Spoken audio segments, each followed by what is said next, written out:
Oh, it's a bit of a downer. Because obviously, if you're DJing live, you're generally 9 times out of 10 there to bring the party and make people feel like drinking more and spending more behind the bar. So, yeah, it's nice to play some music that's a little bit more downbeat and depressing. So sticking with the kind of theme of soundtracks, I'm going to play you a song from the Requiem for a Dream soundtrack. But fear not, because it's not Lux Eterna, which we've all heard now ad infinitum, unfortunately. Like, I remember when I first saw Requiem for a Dream, I thought the Summer Overture or Lux Eterna from Requiem for a Dream was such a beautiful piece of music. And I'm sure everyone listening to the show has heard it now. Maybe they don't know it's from Requiem for a Dream, but everyone has heard that song because it's been used in advertising, for other films, and for trainers and dog food and practically everything. But this is a different song from that soundtrack because the whole soundtrack is amazing. The soundtrack was composed by Clint Mansell and the Kronos Quartet. Kronos Quartet are a great little violin quartet, and they're really worth checking out. So this is a song from the Requiem for a Dream soundtrack entitled Arnold.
So that was the track Arnold from the Requiem for a Dream soundtrack composed by Clint Mansell and the Kronos Quartet.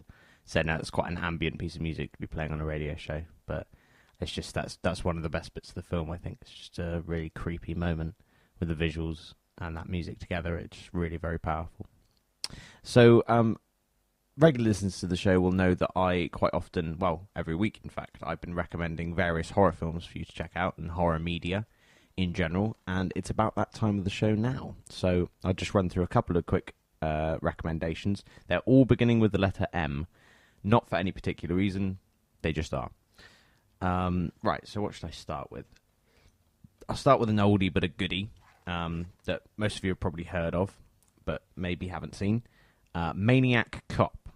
Now, Maniac Cop pretty much does what it says on the tin, which is, I like about some horror films when it's just like, Texas Chainsaw Massacre. What's that about? Well, it's about some guys in Texas with a chainsaw on a massacre. Fair enough, makes sense. Maniac Cop is pretty much the same thing, the tagline is, "You have the right to remain silent forever," with ... obviously in between, which is awesome. It's got a great cast, including Bruce Campbell of The Evil Dead, who was in it for the majority of the film. And it's just really good fun. I can definitely thoroughly recommend it. So, Maniac Cop, number 1 recommendation. Number 2 recommendation is a film that didn't really get much mainstream attention, but really should have done. Manson Girl is the name of the film, and it's a film about Charles Manson and the women who he had obsessing over him, like Leslie Van Houten and Catherine Sher and obviously Bobby Mosley and all of those people, his little cult. But the guy who plays Manson is absolutely amazing at the role. Like, Manson's a hard role to do, let's be honest. He's as they say in Natural Born Killers, it's hard to beat the king. It's very true. He is one of the most charismatic human beings alive today. So it's kind of hard to portray him accurately. But yeah, fantastic film. Really, really worth watching. It focuses mostly on the trial, but it does include kind of most of the murder as well, which is kind of crazy, because I wouldn't think that the families of the victims, the Tate LeBlanc family, would be comfortable with somebody recreating those murder scenes on film for, in inverted commas, entertainment. But apparently they were. So yeah, if you're interested in the Manson family or in serial killers in general, it's definitely something I can recommend. Manson Girl. So I'll write these all down in the descriptor so that you guys have a reference. You'll probably hear me shuffling the DVDs. Probably shouldn't hold them quite so close to the mic. So last recommendation is an amazing film. It's a French film entitled Man Bites Dog. And it's basically a film where an amateur documentary crew follow around a serial killer. And it's done really well because it was done on a budget. It looks like it's all done from the perspective of the amateur documentary crew, like handheld cameras. But it's just really, really well done. It's really funny, really darkly humorous. There are some very nasty moments in the film. I mean, it's an 18, and there's a great. What made me pick it up actually when I first bought it was that it says on the front, makes Reservoir Dogs look like muzzled mongrels. And Reservoir Dogs is one of my favorite Tarantino films, so I was like, okay, well then I might as well buy this and see if they're right, and if they're wrong, I can write to them and tell them. But no, it is in French. It is French, but it has subtitles, and I think it might even have dubbing as well. If you're really lazy, I'm sure there are versions that have dubbed bits. But yeah, it's really worth watching. Like I say, there are some very horrific scenes in it. There's a really nasty rape scene, so if you're particularly turned off by rape scenes in films, then probably avoid this one. But otherwise, pick it up, enjoy it. It is largely entertaining.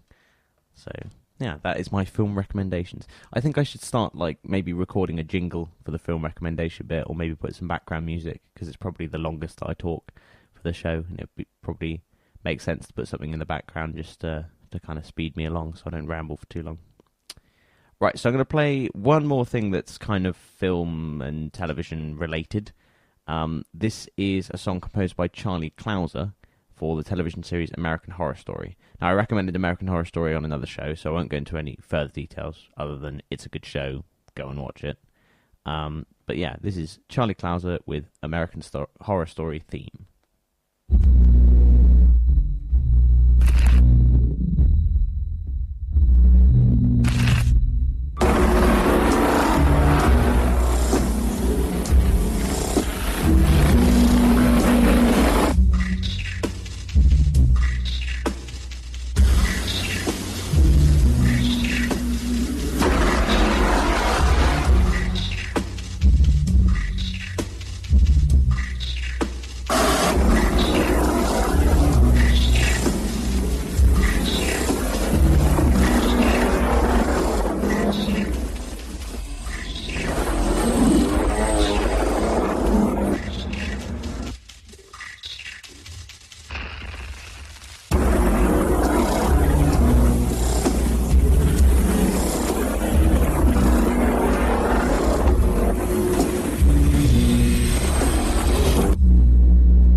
That was Charlie Clouser with the American Horror Story theme.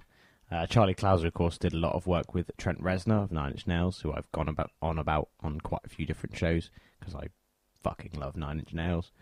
But yeah, he's a great producer. He also did the Saw theme, which most of you are probably familiar with, that thing. So yeah, he's a really great producer. And as far as I'm concerned, if you see his name on the credits to a film, when during a film's opening, if you see music by Charlie Clouser, it's just like, oh, well, this will be good then. Yeah, really can recommend any soundtrack that he puts his hand to. So I'm going to switch gears a little bit now and play you a song by Alkaline Trio, who are kind of like a punky, emo-y kind of band. But this is a really, really nice little acoustic death love song. And I just thought it would really fit this show and not any of the others. And I really wanted to play it. So hope you enjoy it. This is Alkaline Trio with Blue in the Face.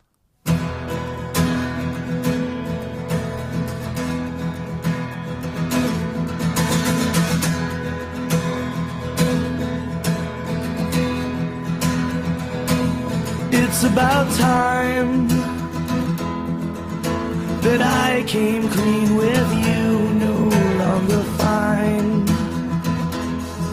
I'm no longer running smooth. I thought that I found myself under something new, just one more line.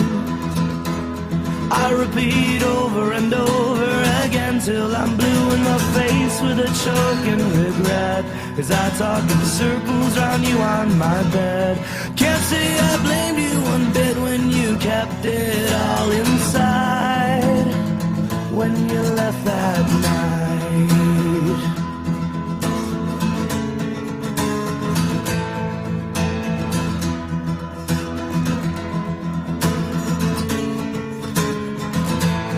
It's about time that you got sick of me, no longer fun, and so far from interesting. I thought that I found me a cure for feeling old, just one more line to keep me sleeping loudly and cold in disgrace with a shameful regret, as I talk in tongues to myself in my bed. Can't say I blame you one bit when you kept it all inside, when you left that night.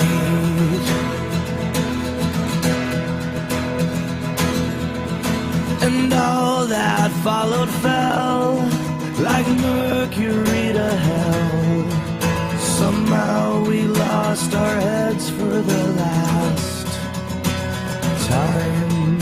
And all that followed fell like mercury to hell. Somehow we lost our heads for the last time. And I don't dream since I quit sleeping, and I haven't slept since I met you. And you can't breathe without coughing at daytime, neither can I. So what do you say? You're coughing on mine.